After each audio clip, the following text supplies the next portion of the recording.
ॐ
भद्रं कर्णेभिः श्रीरामदेवाः भद्रं पश्येमाक्षभिर्यजत्राः स्त्रीअङ्गैः तुष्टवान् सस्तनूभिः व्यसेमदेवहितं यदायुः स्वस्ति नः इन्द्रो वृद्धश्रवाः स्वस्ति नः पूषा विश्ववेदाः स्वस्ति नस्ताक्षर्यो अरिष्टनेमिः स्वस्ति नो बृहस्पतिर्दधातु ॐ शान्तिः शान्तिः शान्तिः।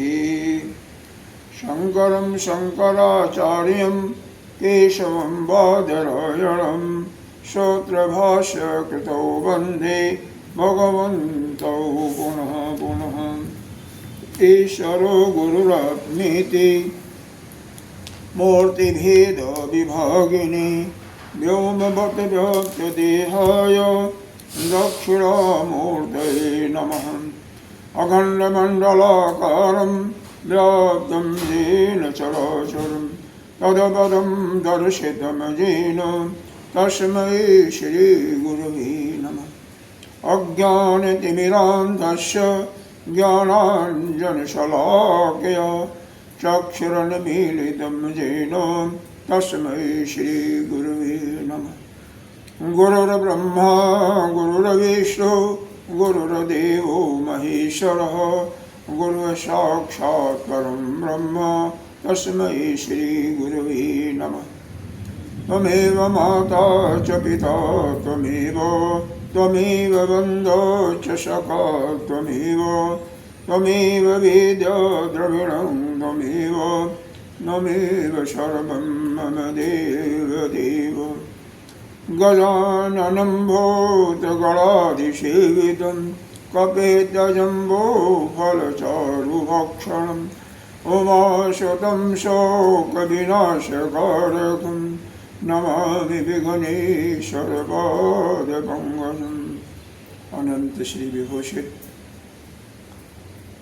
नित्य प्रातः स्मरणीय वंदनीय अर्चनीय पूजनीय 1008 श्री पंचायती महानिवाड़ी अखाड़ा के वरिष्ठ श्रोतीय वरिष्ठ महामंडलेश्वर एवं उत्तर प्रदेश संत समाज के अध्यक्ष श्री सदगुरुदेव भगवान के चरणों में कोटि कोटि नमन बंदन अर्चन। सभी के अंतःकरण में विराज आत्मा को प्रणाम करते हुए हम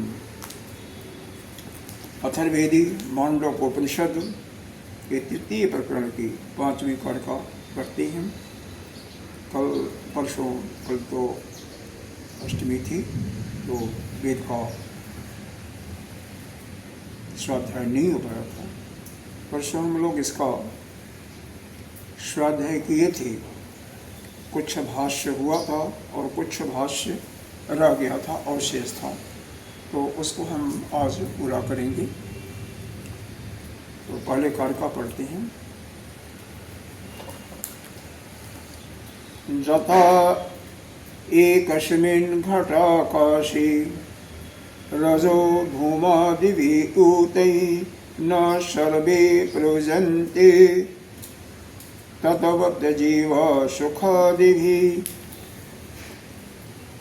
जैसे, क्योंकि प्रश्न क्या पूछा गया था कि अगर आत्मा एक है तो एक आत्मा के सुखी या दुखी होने पर या जन्म मृत्यु होने पर सभी आत्माओं का सुखी और दुखी होना चाहिए, ऐसा यह द्वैतवादियों ने प्रश्न पूछा था। तो उसी का उत्तर देते हुए भगवान भाष्यकार ने बोला, हमारे गौड़पादाचार्य जो आदिगुरु शंकराचार्य जी के परम गुरु थे, उन्होंने इस कारिका को कि जैसे एक घटाकाश कमरा है, हजारों घड़े रखे हुए हैं और एक घड़ा में धूल से दूषित अगर जल रख दिया जाए, बाकी घड़ों में अन्य चीज हो, तो बाकी जैसे शुद्ध गंगा जल है, किसी में लिक्विड है, दूध है, किसी में अन्य कोई चीज़ है, तो वह प्रभावित नहीं होता है।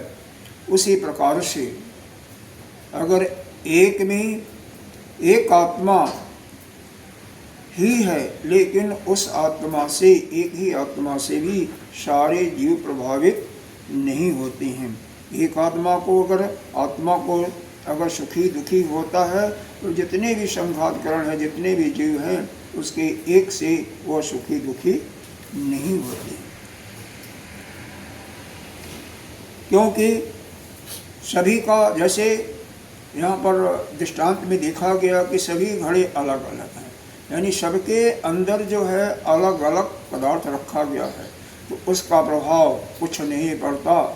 उसी प्रकार से आत्मा एक होने पर, एक अगर हम मानते हैं, तो उसका अगर एक शरीर दुखी होता है, सुखी होता है, मृत्यु होता है या मोक्ष को प्राप्त करता है, तो अन्य उसको प्राप्त नहीं कर पाते, अन्य को कोई प्रभाव नहीं पड़ता, क्योंकि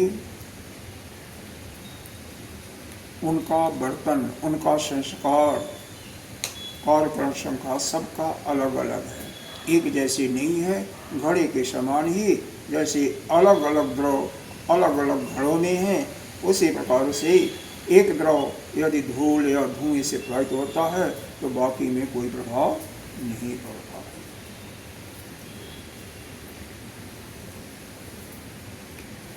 तो यहाँ पर भाष्य कुछ हुआ था, उसको हम आगे बढ़ते हैं।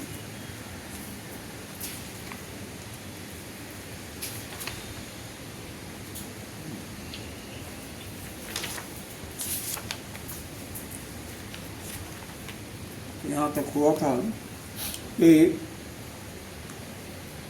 दूसरे पैरा के अंतिम लाइन तक, पाँच वाला आप निशान लगा दिया करो ना। नहीं, हम कैसे हम बताएंगे आपको? आपका पेज अलग है, हमारा पेज अलग है। अच्छा, नहीं पेज नहीं बता पा, हम बता रहे हैं 5 नंबर ना ये। हाँ, निर्विशेषाच चेतन मात्रा आत्मनो अभी उपगम्यते। यह जो कि निर्विशेष, यह जो आत्मा है निर्विशेष, निर्विशेष का मतलब असंग, संग नहीं, मतलब संग से रहित है। चेतन मात्रा, चेतन स्वरूप है, यह आत्मा क्या है? ज्ञान स्वरूप है।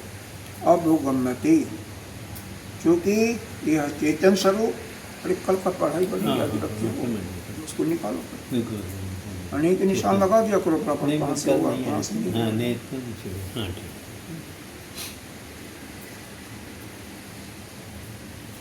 थोड़ा सा तो वो लेना ही पड़ता ना, या तो पहले आओ तो पहले बता देंगे,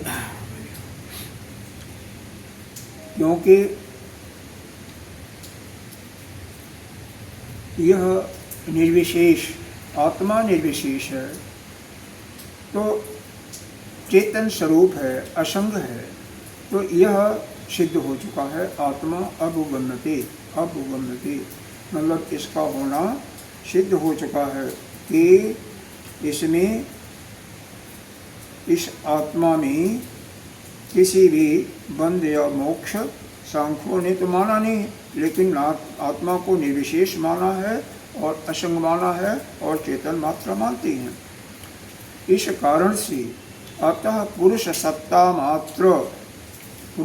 मात्र का मतलब यह जो पुरुष का मतलब यह जो कार्य कारण संघात है, यानी यह शरीर इत्यादि में जो रहने वाला जो भोक्ता है उसको अलग मानते हैं, पुरुष मानते हैं, नाना प्रकार के पुरुष मानते हैं। तो उसमें उस पुरुष मात्र के सत्ता से ही यह प्रधान में यह जो क्योंकि प्रश्न पूछा गया था कि प्रधान जो है वह बंध और मोक्ष और भोग को देने वाला है, भोग और अपवर्ग को देने वाला है। तो एक ही प्रधान, क्योंकि प्रधान एक है, सांख्यों का प्रधान एक है, पुरुष अलग अलग है, तो यह कैसे सबको दे सकता है? तो इस चीज़ों के प्रधान में परार्था, ये जो परार्था यानी बंध और मोक्ष और भोग देने का जो है वह पुरुष सत्ता मात्र से ही उसमें सिद्धि हो जाती है, न कि पुरुष भेद प्रयुक्त होने से, पुरुष भेद के कारण हाँ, नहीं। भेद के कारण। अतः पुरुषों में भेद की कल्पना करने पर कि नानत्व पुरुष हैं, क्योंकि उनका मानना क्या है, सांख्य योगियों का मानना है, सांख्य दर्शन वालों का, कि प्रधान एक है और पुरुष अलग अलग है, नाना प्रकार, जितने जीव होंगे उतने पुरुष हैं। हमारा वेदांत इस चीज़ को स्वीकार नहीं करता। वेदांत तो जीव को मानता नहीं, अगर जीव को मानते भी हैं तो जीव को कल्पित माना जाता है। यहाँ पर हम जीव को मानते हैं अनादि, लेकिन यहाँ पर हम जीव की कल्पना जो है केवल कल्पना मात्र ही कर रहे हैं कि आत्मा एक है, या इस जीव को हम क्या मानते हैं, उसी आत्मा के प्रतिबिंब के रूप में मानते हैं। जैसे सूर्य का प्रकाश या चंद्र का प्रकाश हजारों घड़ों में पड़ रहा है, हर एक घड़ा जो उसका बर्तन में जो द्रव रखा हुआ जैसा, उसी प्रकार से उसका फल प्रतीत होता है, उसी प्रकार से उसका गंध होगा, उसी प्रकार से उसका स्वाद होगा। तो उसी प्रकार से यह जो प्रधान है एक है, लेकिन वह प्रधान यह आत्मा के चेतन स्वरूप, आत्मा के ज्ञान स्वरूप से ही वो प्रार्था, उसके जो परार्था का मतलब वह जो क्या बोलता है, भोग और मोक्ष को, यानी भोग और अपवर्ग को वह देता है। क्योंकि वह जड़ है, पदार्थ जड़ है, प्रकृति प्रधान इनका जड़ है, प्रकृति है। हमारा आत्मा जो है हमारा आत्मा तो नित्य शुद्ध बुद्ध मुक्त है, लेकिन वह पुरुष को ही आत्मा मान बैठे हैं ना, प्रधान को एक मान बैठे हैं और अनेक आत्माओं को मान बैठे हैं। सही नहीं। हाँ, वो जो पुरुष माना है उसी को आत्मा भी माने हैं। इसका मतलब यह शरीर को ही उन्होंने आत्मा मान लिया है, कार्यकर्म संघात को ही उन्होंने मान लिया। हालांकि ऐसा नहीं माना है, लेकिन पुरुष अलग अलग मानने से तो हर एक शरीर का तो वही भोक्ता बनता है, वही भोक्ता बनता है, तो वही उसी को आत्मा माना है। तो और लेकिन वह परार्थता का कहाँ काम है कि किसको मोक्ष देना है और भोग सभी को देना और भोग देना है, वह काम प्रधान का है। वो जो प्रकृति के रूप में प्रकृति भी कहते हैं और उसको प्रधान भी कहते हैं। तो हाँ, जब यह नाना प्रकार के हैं तो किसी को वो मोक्ष देगा, किसी को नहीं देगा, तो यह सिद्ध हो जाता है।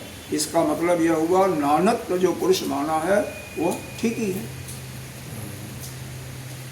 नहीं समझ में नहीं आ रहा होगा, क्योंकि यह अलग अलग जो दर्शन है ना, बिना दर्शन पढ़ेगा। कल हमने एक दर्शन शुरू किया था, अब उसमें आप नहीं थे, तो क्योंकि अष्टमी थी, हमने यही सोचा कि अब अष्टमी और प्रतिमा को दर्शन पढ़ाएंगे। तो दर्शन पढ़ाएंगे तो दर्शन को पढ़ना तो पड़ेगा ना, पढ़ना तो पड़ेगा, बिना समझे हुए उसको नहीं होगा, क्योंकि हर एक के दर्शन अलग है। वेदांत दर्शन, वेदांत अलग है। वेदांत के बारे में फिर भी कुछ आपको आइडिया है कि हमेशा वेदांत की ही बातें की जा रही हैं, लेकिन बाकी दर्शनों का उतना ज्ञान नहीं है, बिना पढ़े हुए नहीं होता है। और जब प्रश्न आते हैं तो सभी जहाँ खंडन किया जाता है सभी मतों को खंडन किया जाता है। सबके मत अलग अलग सबके हैं मत अलग-अलग हैं। और सबका जब कंसेप्ट क्लियर नहीं होगा तो समझ में नहीं आता। वो क्या कहना चाहते हैं, वो क्या कहना चाहते हैं। क्योंकि वेदांत में आत्मा एक है। जीव यद्यपि जीव की सत्ता नहीं मानी जाती फिर भी जीव को प्रतिबिंब के रूप में आप मान करके हम लोग काम कर ही रहे हैं। जीव प्रतिबिंब है, आत्मा की शक्ति से जीव वह चेतना को प्राप्त करता है और वही चेतना से बुद्धि, फिर मन और फिर इंद्रिय आदि में आता है। उनका यह है कि आत्मा जो है जिसको आप जीव मान रहे हैं उसी को समझ लो आत्मा मान रहे हैं, क्योंकि पुरुष मान रहे हैं, अलग अलग पुरुष मान रहे हैं। हालांकि दोनों में भेद है लेकिन फिर भी उसी को मान रहे हैं, आत्मा मान रहे हैं और प्रधान को एक मान रहे हैं। उनका प्रधान जड़ है, हमारा जो आत्मा है वह ज्ञान स्वरूप है, वह पुरुष को ज्ञान स्वरूप मान रहे हैं। उल्टा है बिल्कुल। अच्छा हाँ, वो उसका अलग समझ में नहीं आया। हमारा आत्मा एक है, सभी जीवों में रहने वाला आत्मा एक ही आत्मा है और वह निर्गुण निराकार सब कुछ है, लेकिन सत्ता या जो ज्ञान है उसी शक्ति उसी से आ रही है, उसी से शक्ति आ रही है। शक्ति, अच्छा शक्ति उसी से। हाँ, ज्ञान उसी से आ रहा है। कई बार तो बताया जाता है उसी की शक्ति से हमारा खाना पच रहा है, आप चल रहे हो। आप ये शरीर जो है आपका जड़ है, ये शरीर में कोई शक्ति नहीं है। अगर प्रधान के उससे ही सब हो रहा है। प्रधान आपका नहीं है, उनका है, दूसरे का मत है। समझना बड़ा मुश्किल है आपके लिए। नहीं ठीक है। हाँ, नहीं समझ में आ रहा आपको ना। प्रधान यह एक सांख्यवादी है। देखो कई है मत। सांख्य का मतलब जहाँ काउंटिंग होती है, कपिल मुनि का वह सांख्य योग दर्शन है, तो उनके अनुसार सांख्य उनके सिद्धांत से, हाँ उनके सिद्धांत से वह ईश्वर को नहीं मानते, वह प्रकृति को मानते हैं। प्रकृति को ही प्रधान नाम दिया गया है। प्रकृति जड़ है, उसको एक मानते हैं, एक मानते हैं। हम आत्मा को एक मानते हैं और वह जो है जितने भी शरीर हैं उसमें अलग अलग पुरुष मानते हैं। पुरुष जो है भोक्ता है और उसी को आत्मा भी मानते हैं। चेतन स्वरूप है, ज्ञान स्वरूप है और हमारा तो वह चेतन स्वरूप केवल आत्मा है। तो इसीलिए ये समझ में आना थोड़ा सा मुश्किल हो रहा है। बिना इसको और समझ भी रहे हैं तो उसको याद कंसेप्ट दृढ़ करना पड़ता, तब जा कर समझ। हाँ, वह अभी मतलब करना पड़ेगा, थोड़ा सा मनन करना पड़ेगा। न्यायिक वैशेषिक का अलग है। न्यायिक वैशेषिक 7 पदार्थ मानते हैं और आत्मा और मन को द्रव्य मानते हैं।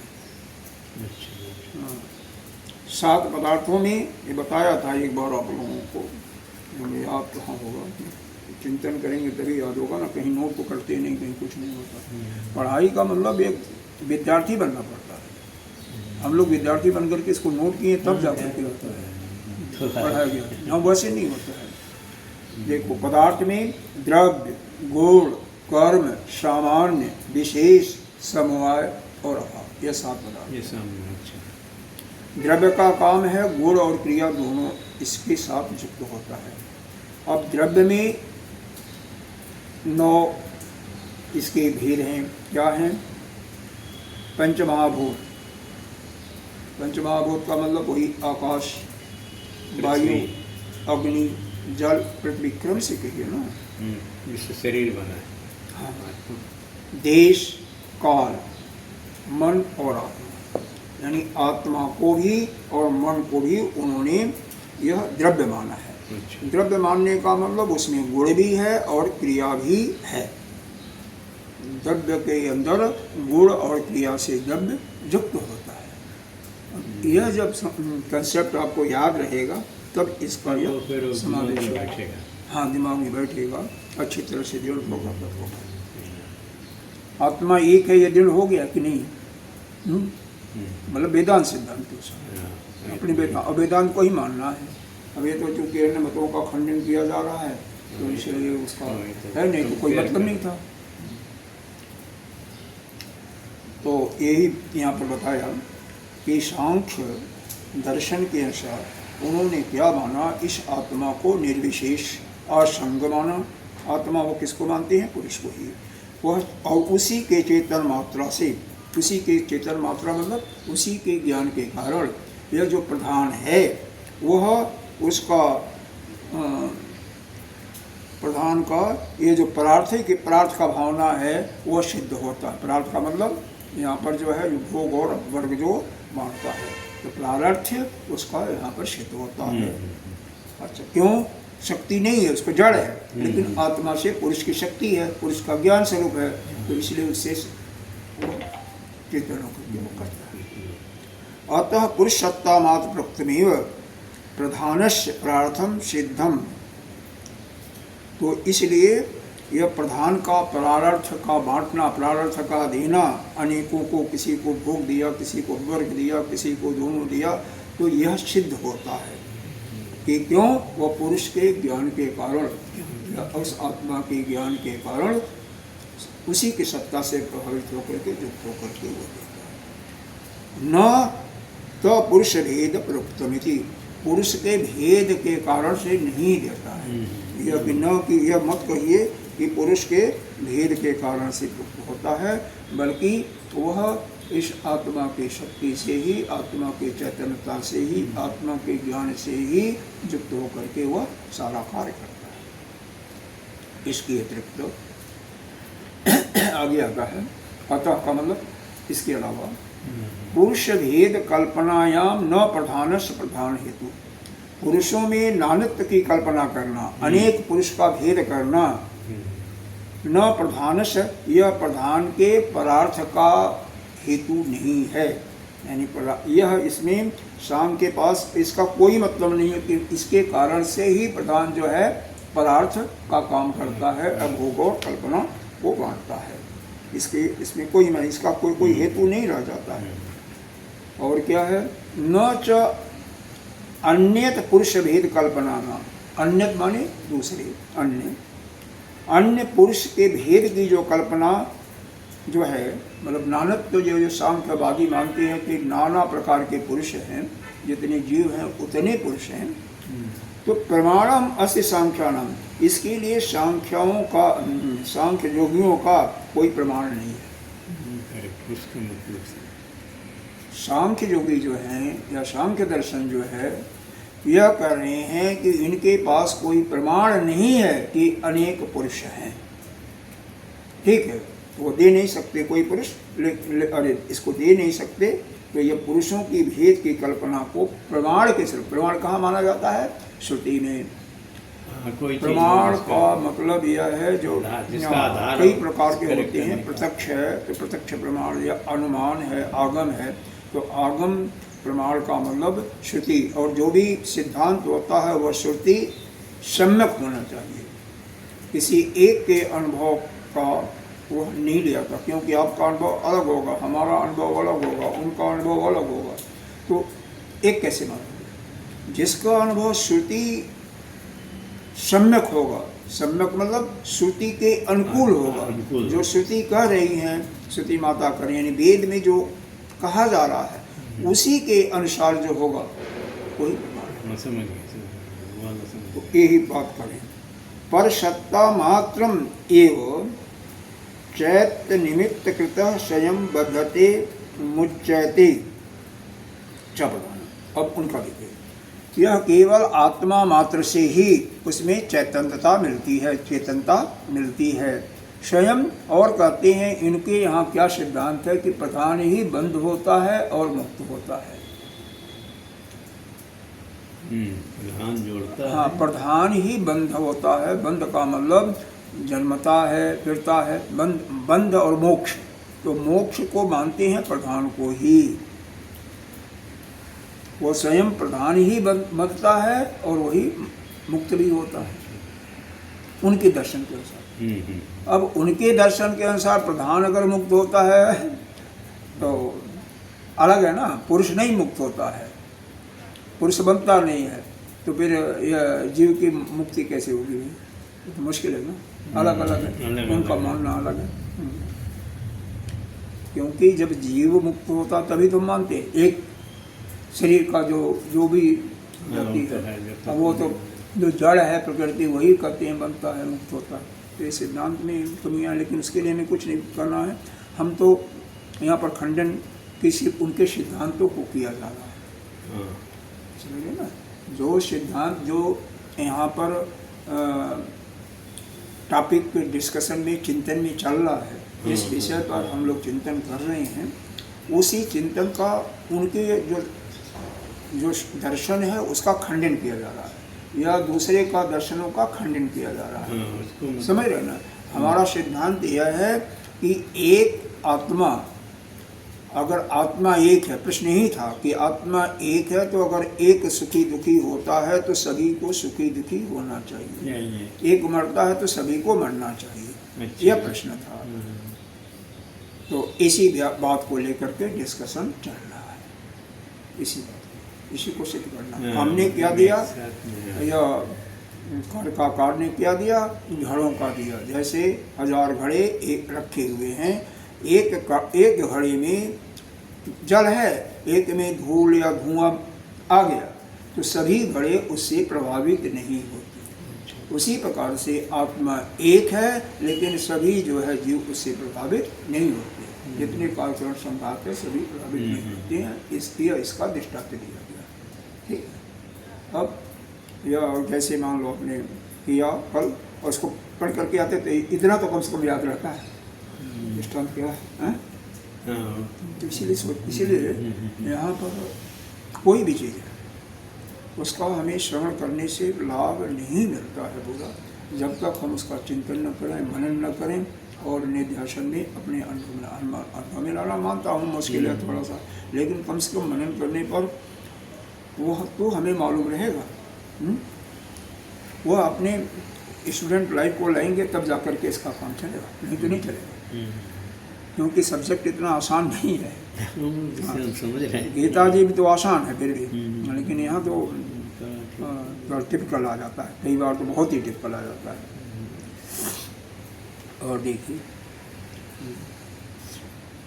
परसत्ता मात्रम एव, यह आप लाइन को जरूर पकड़े, जब पढ़ते हैं ना तो उसको पकड़े रहिए, क्योंकि आप में मैंने देखा उसमें हिंदी अच्छी है, हाँ इसको हिंदी फिर भी इससे अच्छी दी हुई है, इसमें हिंदी तो बहुत ही गड़बड़ है, मतलब वो समझ में आप नहीं आसानी से आता, इसलिए मैं उसके हिंदी को देख रहा था। परसत्ता मात्रम एव चैत निमित्तीकृत स्वयं बदते मुचते च प्रधानम।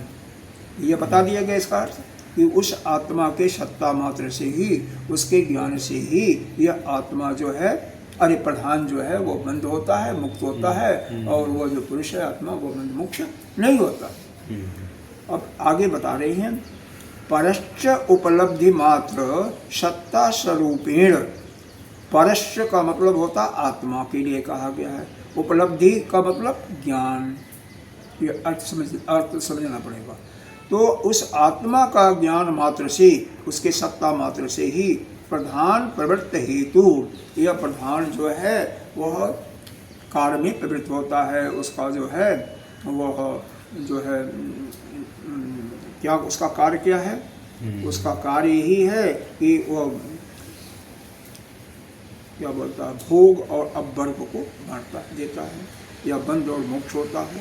तो यह केवल इसके ज्ञान के फलस्वरूप ही वह कार्य करता है, उसके सत्ता मात्र से, पुरुष के सत्ता मात्र से वह क्रिया करता है, कोई और विशेष न हेतु और कोई विशेषण नहीं। केन चित्त वैशेषिणित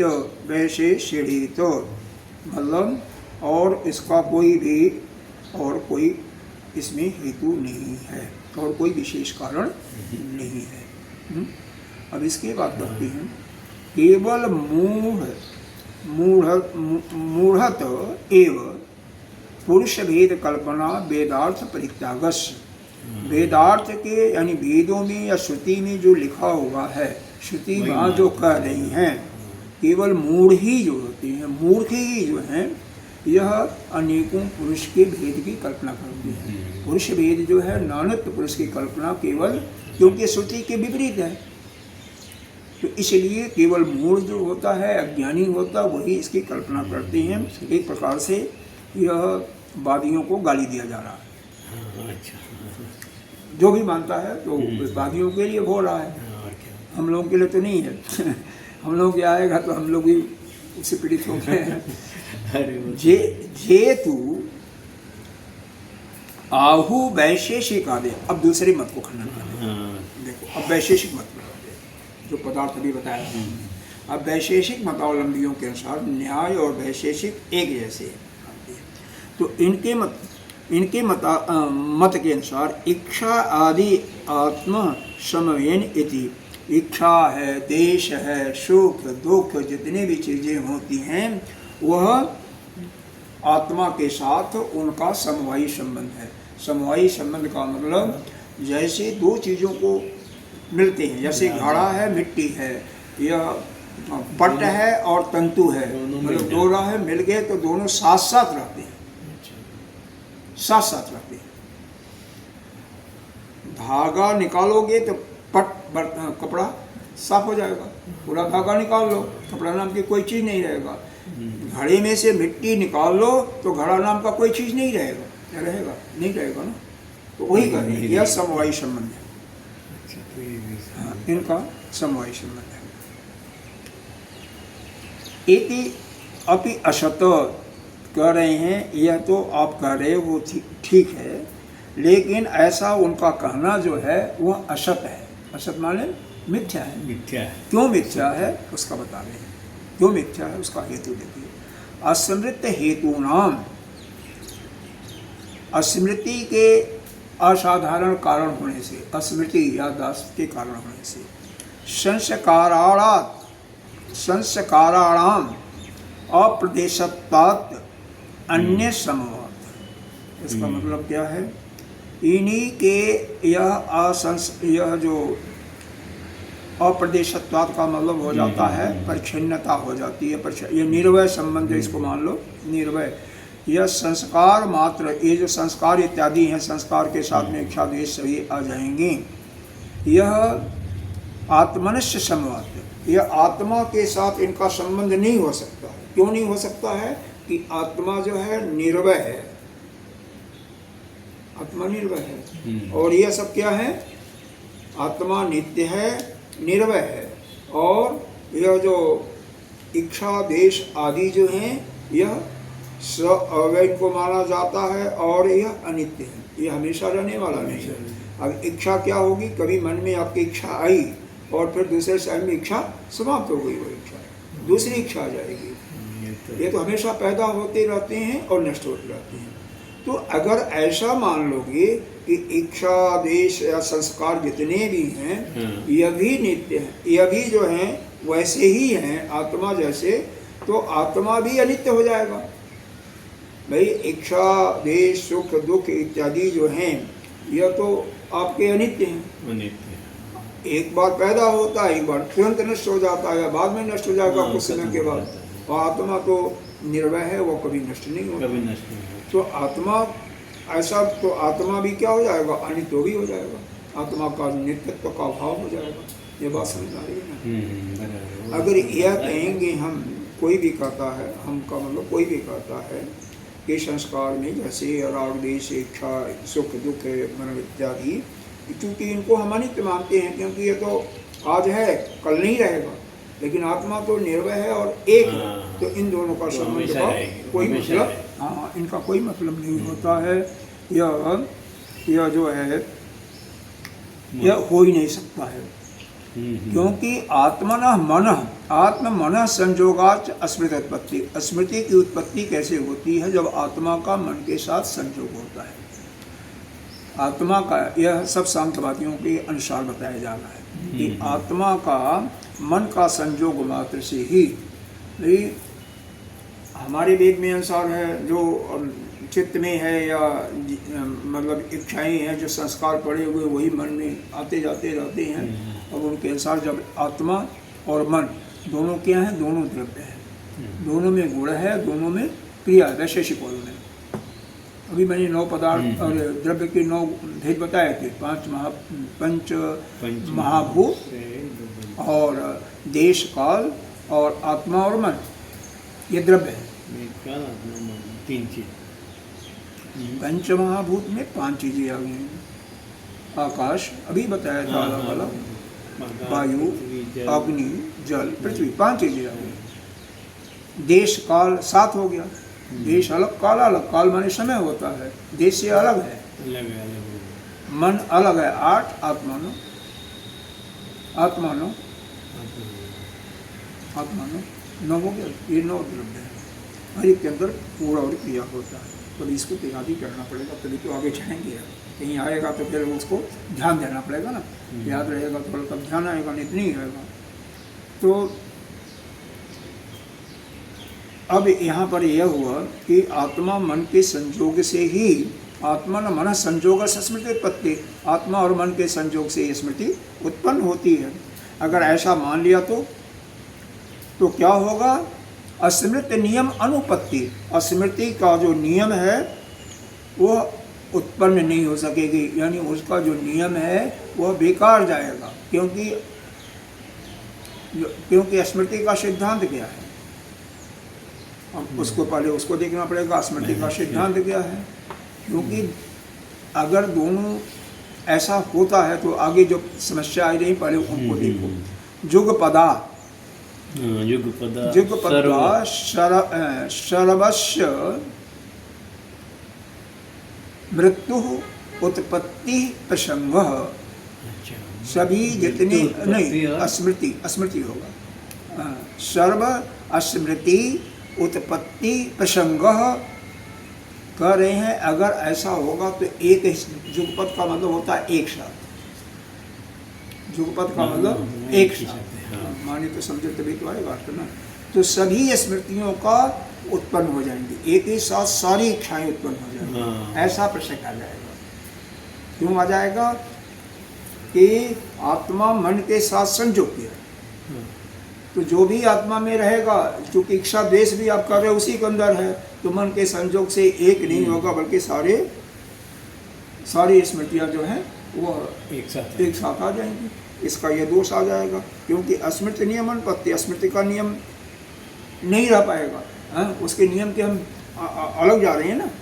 स्मृति नियम अनुपत्ति, स्मृति का जो नियम है वह फॉलो नहीं करेगा, अनुपत्ति हो जाएगी, वो स्मृति नहीं हो सकती है। क्योंकि वहाँ पर एक तो उसकी बताया और दूसरा बताया, एक साथ सारे विचार आते जाएंगे, सारी इच्छाएं आती जाएंगी। न अच्छा, अब इसके बाद बता रहे हैं। अस्तः भिन्न जातीयानां स्पर्शादि हीनान आत्मनम मनः आदि संबंधो युक्त। तो इसलिए इसके अतिरिक्त क्या बता रहे हैं? यह स्पर्श आदि मतलब कोई भी जो है, इस स्पर्श भी है। क्यों? स्पर्श किसका गुण है? त्वचा का गुण है। रस किसका गुण है? रसना का गुण है। गंध नासिका का, तो जितने भी चीजें स्पर्श हीना नाम आत्मानाम मनः आदि संबंधो युक्त, जितने भी यह स्पर्शहीन भिन्न भिन्न प्रकार वाले आत्माओं का मन, अलग अलग आत्मा में अलग अलग मन होगा। पुरुष अलग माने हैं, तो अलग अलग का यह सब जितनी भी चीजें हैं वह क्या होगा? आदि के साथ भिन्न मन के साथ मन है, बुद्धि है, आदि लगा दिया ना, तो मन है, बुद्धि है, इनके साथ जो संबंध होगा यह मानना युक्त संगत नहीं होगा। तो अगर ऐसा मानते नहीं होगा, अगर ऐसा मानते हो तो भिन्न जातीय नाम, जाति नाम मतलब आत्मा से जो यह स्पर्श है, रस है, गंध है, गुण है इत्यादि का जो संबंध जो है मन और आदि मतलब मन और बुद्धि से संबंध, यह क्या हो जाएगा? यह मन और इसके साथ क्या हो जाएगा? यह संबंध मानना तो क्या है? न, यह ठीक नहीं होगा। युक्त न, यह संबंध मानना युक्त न, उचित नहीं होगा। यही इसमें संस्कृत विशेषता है। न पहले दे दिया, युक्त बाद में दिया गया, तो इसीलिए इसका अन्य करते हैं। मतलब वो जो बोल रहे हैं उसका खंडन करने के लिए नहीं, खंडन की बात है, पहले तो अर्थ समझने के लिए खंडन, मतलब वही। हाँ ठीक है, अपने विचार प्रकट। हाँ, लेकिन अर्थ कैसे हम प्रकट कर रहे हैं उसको तो देखना पड़ेगा ना। भाई समझने में कभी अकेले पढ़ रहे तो कैसे अर्थ आया? तो यह करें न च भिन्न जातीया नाम। देखो न पहले आया है, युक्त संबंधो युक्त अंत में आया है, तो संबंधो युक्त संबंध न अंत में आ जाएगा। मतलब स्पर्श आदि से हीन आत्मा का मन आदि से संबंध होना युक्त संगत या युक्ति संगत नहीं होगा। यह मैं बता रहा हूँ कि इसका अर्थ ऐसे होता है, अन्वय करते हैं। अन्य युक्त न संबंधो आत्मा मन बुद्धि संबंध युक्त न। हाँ, क्यों नहीं युक्त है कि भिन्न आत्मा में ही स्पर्शहीना नाम संबंधे इनका क्या है, भिन्न जातियां। यह भिन्न जब अलग अलग आत्मा मानने से, आत्मा एक नहीं है, अलग अलग है, इसलिए उसका संबंध यह होता है। तो अलग अलग है तो अलग अलग हो जाएगा। न च द्रव्य रूपादयो गुण। इसके अलावा क्या कर रहे हैं, द्रव्य के रूप गुण। अब यह पदार्थों का जो भेद बताया, द्रव्य रूप गुण कर्म सामान्य विशेष समवाय व भिन्ना संति परेशान। यह भी आत्मा से, यह जो जितने भी हैं, यह इनकी दृष्टि में यह जो है आत्मा से भिन्न नहीं है। ऐसे बताया कि यह सब क्या बताया गया, सात द्रव्य बताया गया था, अभी आपको बताया था। यह वैशेषिक दर्शन में सात द्रव्य, सात पदार्थों के सात भेद बताए गए। तो उसमें क्या बताया गया था, द्रव्य बताया गया था, गुण बताया गया था, कर्म बताया गया था, तीन हो गया, द्रव्य गुण कर्म समवाय सामान्य विशेष और अभाव, यह बताया गया। तो उसी चीज़ को ये ले रहे हैं, वो अभाव को छोड़ करके सभी को ले लिया। गुण कर्म सामान्य विशेष समवाय, द्रव्य पहले ले लिया, द्रव्य का अर्थ कर दिया रूप। यह सारे चीज, क्योंकि यह क्या है, आत्मा भी द्रव्य है। यह देखो आत्मा तो द्रव्य है और ये इससे अलग हो गए, वह भिन्ना संति परेशान। यह आत्मा से यह अलग हो गई। जैसे अभी ये समझ में नहीं आएगा, जब तक याद नहीं होगा नहीं आएगा। देखो यह बताया गया कि पदार्थ के सात भेद हैं इनके सिद्धांत के अनुसार। कौन सिद्धांत है, वैशेषिक और न्याय का सिद्धांत है, वैशेषिक दर्शन के अनुसार, अपनी दर्शन की बात नहीं होती। तो सात पदार्थ हैं, उस सात पदार्थों में क्या है, द्रव्य है, गुण है, कर्म है, तीन हो गए, द्रव्य गुण कर्म, सामान्य विशेष और समवाय और अंतिम अभाव आता है। तो यह जो आत्मा है, मन है, यह द्रव्य के फिर भेद है पर्दा, द्रव्य में के 9 भाग हैं, तो इसलिए वह अलग अलग हो गए ना।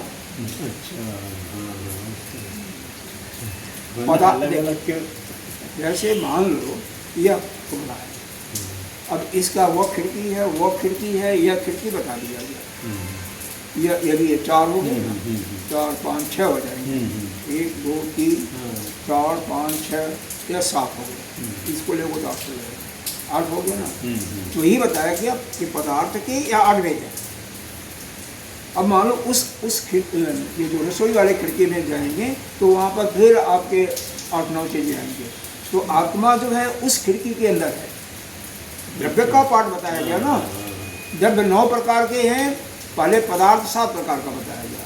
अब फिर द्रव्य में तो एक आया उसका द्रव्य, तो द्रव्य के अंदर आत्मा और मन आया, 9 चीजों को लिया गया।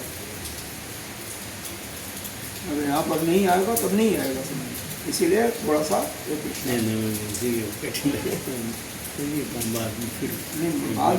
बाद में चिंतन करोगे नहीं तो कैसे आएगा, चिंतन तो करना पड़ेगा, मनन करना पड़ेगा।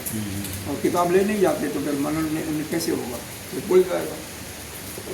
इसीलिए किताब का जरूरी होता है ना। तो यहाँ पर यही चीज कर्म सामान्य द्रव्य से यह रूप गुण कर्म सामान्य विशेष, यह दृष्टियों में उनके यह अन्य मतावलंबियों के दृष्टि में भिन्न नहीं है, क्योंकि वह द्वैत पदार्थ के आते हैं। तो वेदांतियों का मत क्या है? वेदांतियों का मत अब आगे आएगा। यदि को संबंध युक्त न च दृढ़वाद गुणा संशयवाद भिन्ना संत परेशान, यह आ गया। अच्छा, यह वेदांतियों के मत में क्या है? इच्छादि जो है यह आत्मा में यह द्रव्य से अत्यंत भिन्न भी हों तो फिर उस द्रव्य के साथ इच्छा संबंध सिद्ध न हो सके, क्योंकि वेदांत क्या करता है कि वेदांत आत्मा तो बिल्कुल निर्विशेष है, निसंग है। आत्मा के साथ, आत्मा के अंदर तो कोई क्रिया होती ही नहीं। जो क्रिया होती है किसमें होती है? अंतःकरण में क्रिया होती है। इच्छा देश कहाँ भरी है? अंदर अंदर भरी है, वहाँ आत्मा से उसका कोई संबंध नहीं है। तो उन दोनों आपस में हमारा जो सिद्धांत है उनके सिद्धांत में तो बहुत अंतर हो गया ना। उसी चीज़ को बताया, उसी चीज़ को जो बता रहे हैं कि वेदांतियों के सिद्धांत में तो कहाँ चले गए, हमारा पढ़ना तो नहीं लग गया, इसलिए कहाँ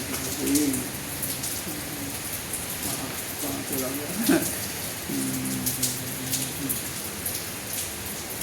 आगे। परेशान का मतलब वेदांत। अच्छा, परेशान का दिया वेदांत। तो यह वेदांतियों से जो है कि मत में यह सब भिन्न ही हों तो फिर इस द्रव्य के साथ उनका सिद्ध संबंध सिद्ध नहीं हो सकता। आगे देखिए, यदि ही अत्यंत भिन्ना, यदि ही अत्यंत भिन्ना एव द्रव्यस्य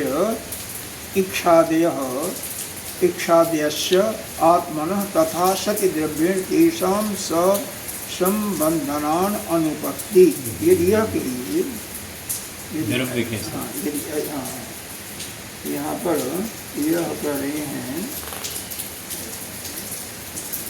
यदि यह कहिए कि यह अत्यंत भिन्न हो तो फिर उस अत्यंत भिन्न मतलब बहुत ही भिन्न है, अलग अलग है, एक दूसरे से बहुत भिन्न, अत्यंत भिन्न। तो द्रव्य और इच्छा आदि का संबंध इस आत्मा के साथ द्रव्य तेषां संबंध अनुपत्ति, तो उनके साथ संबंध नहीं हो सकता। लिखा होगा आपके हिंदी में, यह सिद्ध नहीं हो सकता है। मतलब यदि यह सिद्ध नहीं हो सकता है, अन्य अत्यंत भिन्न होंगे तो द्रव्य का यानी इच्छा इत्यादि का संबंध जो है आत्मा से नहीं हो सकता।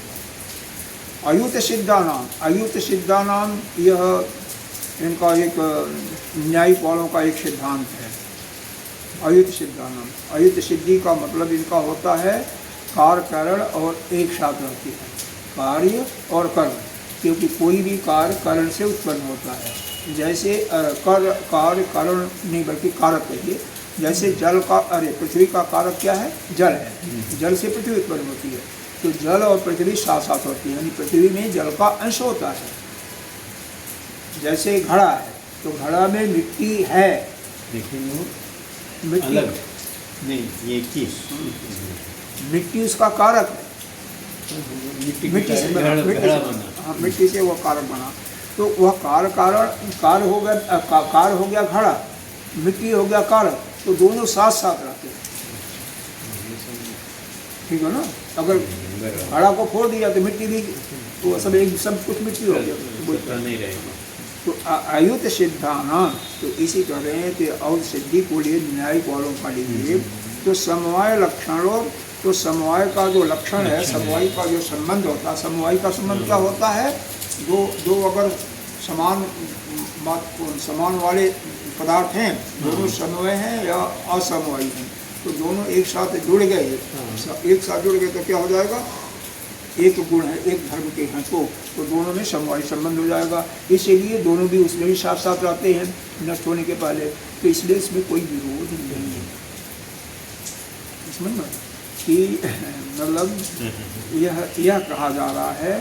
तो न्यायिक वालों का जो सिद्धांत है, पहले सिद्धांत बता दिया कि इसमें इसके साथ में उसके संबंध की उत्पत्ति नहीं होती है, और न्यायिक वालों का ऐसा सिद्धांत लिया जाए तो कार्यकरण जो एक साथ रहते हैं, तो अगर समवाय संबंध को मानते हैं तो उसके अनुसार भी उनका विरोध नहीं है।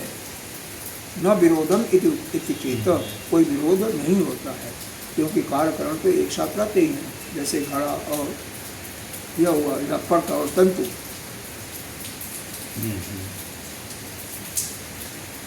आयात आत्मना नक्षण इच्छादिभ्यो नित्यभ्य, इच्छा आदि जो है नित्यभ्यो आत्मनो नित्यस्य पूर्व सिद्धत्व अयुत सिद्धत्व उत्पत्ति। एक समस्या और हो जाएगा।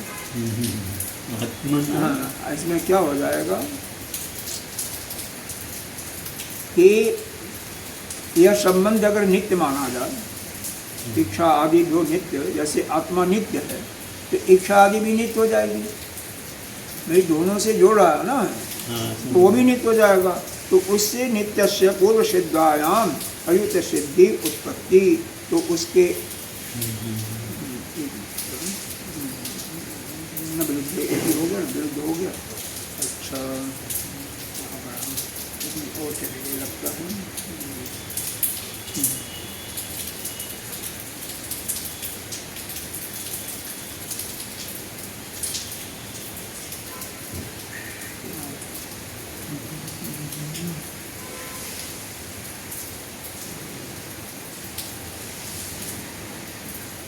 कह रहे हैं कि अनित इच्छा आदि आत्मा के साथ अयुत सिद्धि है। इच्छा आदि जो, इच्छा आदि का मतलब यहाँ पर द्वेष है, सुख है, दुख है, जन्म है, मरण है, तो इनका संबंध नित्य संबंध आत्मा के साथ नित्य संबंध पहले से पूर्व सिद्धांत पहले से ही सिद्ध है, पहले से ही सिद्ध पीछे किया हुआ, ठीक है ना। तो अब वो पहले से सिद्ध है तो क्या हुआ, इसलिए इनका अयुत सिद्ध की सर्वथा अनुपत्ति है। अयुत सिद्ध एक बार जब उनका नित्यत्व सिद्ध हो गया तो ये अयुत सिद्धत्व नहीं बनता। आत्मना अयुत सिद्धवे, अब इसमें कह रहे हैं कि आत्मा में अयुत सिद्धि है, आत्मा में अयुत सिद्धि है, तो इच्छा आदि, इच्छा द्वेष सुख दुख आदि, यह आत्मा का क्या है, आत्मा के साथ संबंध हो रहा है, तो उससे संबंध होने से यह सिद्ध है। तो यह संबंध होने से यह जो परम, यह महत्त्व का नाम सुना होगा, बुद्धि को ही समष्टि में महत्त्व कहते हैं। यही अपनी बुद्धि है। यह बुद्धि हमारे पास जो है समष्टि व्यष्टि बुद्धि है, और समष्टि में हिरण्यगर्भ में वह समष्टि बुद्धि कहलाती है। हिरण्यगर्भ को ही महत्त्व भी कहते हैं, या अलग अलग थोड़ा सा डिफरेंस है, लेकिन यहाँ समझने के लिए मान लो महत्त्व वही समष्टि, तो उसका अनित्यत्व का प्रसंग आ जाएगा। ऐसा अगर मानोगे तो इच्छा आदि यह जो है अयुत सिद्धि हैं, तो आत्मा में यह सब कर्मा नित्य हैं, और उससे इच्छा भी नित्य होने लग जाएंगे, और फिर वह इष्ट नहीं होगा, च अनिष्ठ, और वह इष्ट सिद्ध नहीं होगा, क्योंकि आत्मा सिद्ध है। अगर आत्मा का अजित सिद्ध हो जाएगा तो इच्छा आदि जो आत्मा में ही महत्त्व के रूप में है नित्य, उनका नित्यत्व का प्रसंग आ जाएगा, जो कि इष्ट नहीं, क्योंकि इच्छा आदि जो है वह आज हैं, कल नहीं रहेगा। अभी आया कोई इच्छा है ही कि हमें गाड़ी लेनी चाहिए, और थोड़ी देर में आ गया कि हम गाड़ी नहीं लेंगे, हम कुछ हम स्कूटर लेंगे। तो इच्छा तो है हमेशा अनित्य है, यह तो बदलने वाला है। तो यह जो संबंध मान रहे कि इच्छा द्वेष राग, यह इसका संबंध आत्मा से है, तो इसी को यह गलत सिद्ध किया जा रहा है, क्योंकि आत्मा में इच्छा द्वेष आदि मरण अलग अलग सबका फर्क नहीं पड़ता, क्योंकि आत्मा एक है, उसको मानते नहीं है, इसीलिए यह सब सारा बिगड़ा। अगर एक मान लो कि आत्मा एक है तो कोई प्रश्न नहीं होता। वेदांत क्या मानता कि एक ही आत्मा है, आत्मा एक है और उसी का प्रतिबिंब ही अलग अलग है। अब हम लोगों ने शुरू से यही पढ़ा है ना, तो दूसरे का सिद्धांत आसानी से समझ में नहीं आएगा, जब तो दूसरे का सिद्धांत पूर्ण रूप से है, और उनका दर्शन, किसी का दर्शन कम से कम मोटे मोटे पुस्तकें हैं, ऐसा थोड़ी है कि छोटा दर्शन है। और सबसे बड़ा तो बौद्ध आचार्यों का, जो नागार्जुन का दर्शन शास्त्र है, उनके आचार्य नागार्जुन जी हैं, क्षणिक विज्ञान लोग का, और बहुत बड़े ज्ञानी हुए, ऐसा नहीं है। उनका दर्शन पढ़ोगे तो आप यही कहोगे कि वही सत्य है। हाँ, जो वो भी कुछ तर्क दे के बोलते हैं। कुछ क्या सैकड़ों तर्क रहेंगे। तो सबका अपना अपना मजबूत करने के लिए तर्क। हाँ, सबका काटते अपना। अरे भाई अभी मान लो व्यवहार में है, इसको कहो कि नहीं सब कुछ मिथ्या है, कितने लोग मानेंगे? नहीं, हाँ, गाली देंगे। कोई अगर गांव का होगा पिछला 20 रुपये देगा, ये क्या कह रहे हैं? हाँ? ये आप बोले ना कचरा भरा है तो कैसे होगा, प्रॉब्लम कचरे का है। समस्या ये होती है कि हाँ, जब हमारे अंदर जन्म जन्मांतर से भरा है तो फिर कैसे उस चीज़ को हम कैसे अनुभव करेंगे? इसीलिए लोग रुचि नहीं लेते ना, इसमें समझ में नहीं आता। कुछ नहीं। समस्या यहीं पर खड़ी हो जाती है ना। मेजॉरिटी की बात करें, बाकी जिसको ये जो पढ़ेगा नहीं उसको कैसे मालूम होगा? समस्या तो यही है ना कि पढ़ने का तो कोई मतलब ही नहीं, सभी को तो कोई मतलब नहीं है। अब पढ़ने के बाद भी जब तक हरी चीज़ों का अध्ययन नहीं किया जाए तो कैसे हो जाएगा? जो यह अनिष्ट तो अनिष्ट नहीं होगा, ये अनिष्ट हो जाएगा, मतलब वो निष्ठ नहीं होगा, वो युक्त नहीं होगा, और आत्मा के निर्मोक्ष का प्रसंग खड़ा हो जाएगा। आत्मा निर्मोक्ष प्रसंग, उसके आत्मा का यह मोक्ष भाव का, आत्मा में ही मोक्ष भाव का प्रसंग आ जाएगा। ऐसा अगर मानेंगे तो समवायश्च द्रव्या अंतवे सति द्रव्येण संबंध्यांतरम वाच्यम तथा द्रव्य गुण। कहते हैं जैसे द्रव्य के साथ गुण का संबंध होता है, वैसे ही यह समवाय संबंध में समवायी द्रव्य से क्या है?